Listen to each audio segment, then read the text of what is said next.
कि राफेल का सौदा डॉक्टर मनमोहन सिंह सरकार ने किया था, वो आया मोदी जी के टाइम में, वो अलग बात है।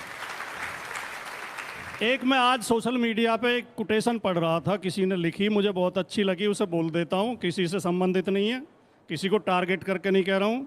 मुझे अच्छी लगी कि इस देश की विसंगति ये है वर्तमान दौर में कि हर बुद्धिजीवी संशय से भरा हुआ है और हर मूर्ख आत्मविश्वास से भरा हुआ है।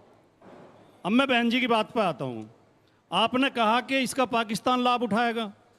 किसी विपक्षी पार्टी ने तो एक भी शब्द विरोध में बोला ही नहीं। विपक्ष तो पूरा का पूरा सरकार के साथ खड़ा था, सेना के साथ खड़ा था। अगर पाकिस्तान लाभ उठाएगा तो उस मूर्ख और देशद्रोही और बेहुदे भारतीय जनता पार्टी के मंत्री के बयान का उठाएगा, जो हमारी शानदार अफसर कर्नल सोफिया कुरैशी को गाली दे रहा है और भारतीय जनता पार्टी उसे अभी भी मंत्री बनाए हुए है, जिसके खिलाफ हाईकोर्ट ने कठोर टिप्पणी की है। सुप्रीम कोर्ट ने आज लताड़ लगाई है। सुप्रीम कोर्ट और हाई कोर्ट तो उस पर स्वतः संज्ञान ले रहे हैं। मीडिया में भी उसके खिलाफ आया है, सोशल मीडिया पे भी है, देश के नागरिक भी नाराज हैं। भारतीय जनता पार्टी पूरी तरह उस बेहुदे देशद्रोही मंत्री के पीछे खड़ी है। सवाल ये है, और ये इन्हीं के लोग जो हमारे विदेश सचिव मिस्त्री जी को गाली गलौज कर रहे थे, उनकी बेटी का नंबर पब्लिक कर दिया, उनकी बेटी को गालियां दे रहे थे, और दोनों बहनों को, जो बहनें उसके लिए आती थी, मीडिया ब्रीफिंग के लिए आती थी, उन्हें गाली गलौज दे रहे थे। और वो सारे अकाउंट वो है, मैंने बहुत गौर से देखा है, और अब चाहें तो कोई रिसर्च करा लें अंजना जी, सारे वो हैं जिन्होंने मोदी जी के, योगी जी के फोटो लगा रखे हैं। देश प्रथम, राष्ट्र प्रथम, धर्म रक्षा, हिंदू रक्षा, गौ रक्षा, सारे इनसे जुड़े हुए अकाउंट। ठीक है, चलिए अब हो गया। पाटिल जी जल्दी से छोटा सा जवाब। अब इनकी बात का भी जवाब देता हूं। इन्होंने जहां शुरू किया तो वहीं से बिल्कुल सही बात है।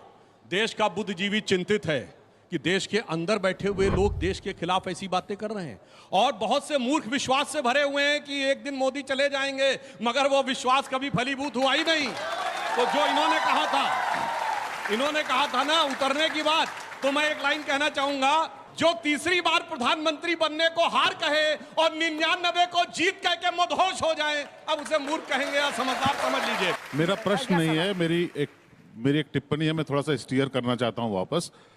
भारत सरकार की, भारत की नई नीति ये है कि कोई भी आतंकी घटना एक एक्ट ऑफ वॉर की तरह लिया जाएगा और हम उसको युद्ध ही मानेंगे।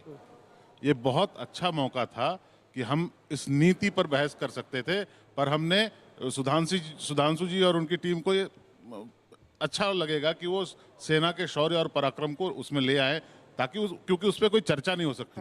पर आप लोग भी सेना और उनके पराक्रम पर चले गए, नीति पर बहस नहीं हुई। अगर आप अगले राउंड में उस पर वापस आ सकते हैं। थोड़े कड़क है। हाँ, नहीं, मैं जवाब देना चाहता हूँ। नहीं बोलते नीति की बहस की मैं बात बताना चाहता हूँ। ये पहला मौका है जब भारत पाकिस्तान में कॉन्फ्लिक्ट हुआ और ऑर्गेनाइजेशन ऑफ इस्लामिक कंट्रीज चुप।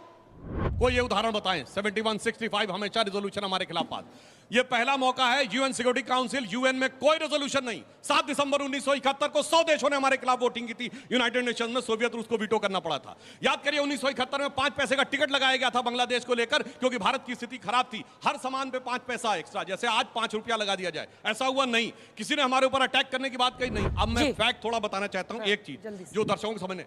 देखिए, एक दिन पहले जेडी वांस ये कहते हैं कि इंडिया पाकिस्तान की लड़ाई में this is none of our business. ध्यान है आपको, ऑन रिकॉर्ड बयान है अमेरिका के उपराष्ट्रपति का।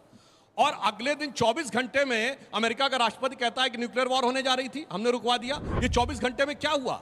सिर्फ मैं कह रहा हूं जो इंटरनेशनल मीडिया में चीजें आई हैं, मैं एक थोड़ा फैक्ट कह दूं। जो न्यूक्लियर वेपन है कैसे आसमान किसी मकान में नहीं रखे रहते हैं, वो जमीन के बहुत नीचे रखे रहते हैं, और वहां एंट्रेंस के 2 ही रास्ते होते हैं, इन और आउट। और अगर ये माना जाए, सरगोदा एयर बेस के ऊपर जो खबरें आ रही हैं कि इंडिया ने उस न्यूक्लियर आर्सेनल के एग्जिट और एंट्री पॉइंट को डिमोलिश कर दिया था, तो अब ये खतरा हो गया था कि अंदर आप जा नहीं सकते, अंदर पता नहीं क्या हो जाए। अब अगर ये संभावना हो तो आपको पता सरगोदा भारत से कितनी दूर है?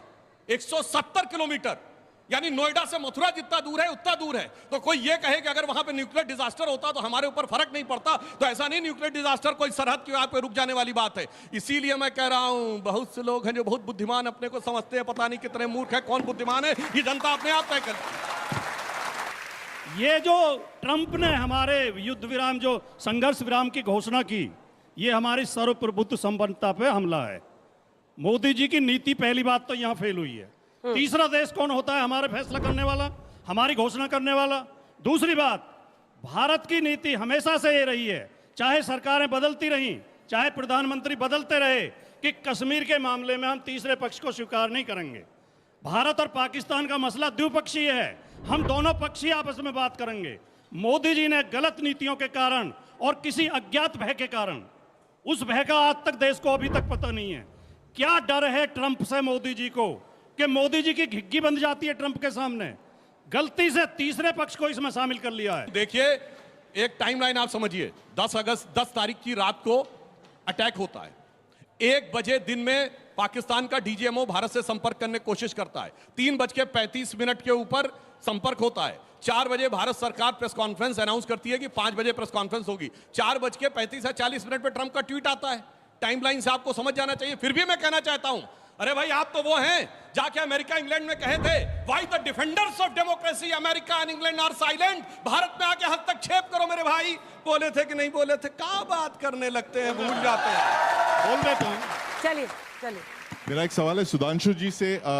ऑपरेशन सिंदूर जो है एक दुनिया में एक मतलब it's the most unusual operation. आज तक जैसे आपने कहा कि एक न्यूक्लियर वेपन स्टेट ने दूसरे न्यूक्लियर वेपन स्टेट पे एयरफोर्स हमले से कभी अटैक नहीं किया। It's a very bold move, उस पर दो राहें नहीं है। लेकिन आपको लगता है क्या, जब हम लड़ रहे थे पाकिस्तान के साथ, प्रेसिडेंट ट्रंप की जो एंट्री है वो वाइल्ड कार्ड है, वाइल्ड ट्रम्प कार्ड है आपके लिए, या वाइल्ड कार्ड है? क्या समझते हैं आप उनको? मैं इसको, इन्होंने बहुत अच्छा सवाल किया, मैं टेक्निकल जवाब देना चाहता हूं। देखिए, अमेरिकन फौजें पाकिस्तान में रह चुकी हैं, इस बात की प्रबल संभावना है, ये मैं अनुमान के आधार बोल रहा हूं, कि उनको उनके सारे आर्म्स स्टोरेज और न्यूक्लियर वॉरहेड्स के बारे में पता हो।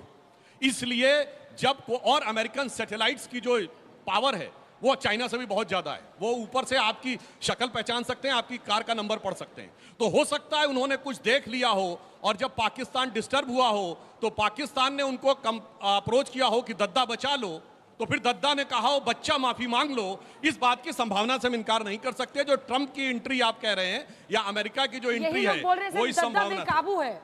कौन दद्दा जिसको आप कह रहे हैं, दद्दा के पास गए, वो दद्दा परेशान कर रहा है। ये तो बात आप समझिए ना, वो दद्दा बड़बोलेपन में देखिए क्या क्या कर रहा है। देखिए, हमने तो साफ कह दिया कि भैया हमको किसी की मध्यस्थता स्वीकार नहीं है। समाजवादी पार्टी का विपक्ष का पक्ष रखने के लिए क्या आतंकवाद पर मोदी नीति सही है?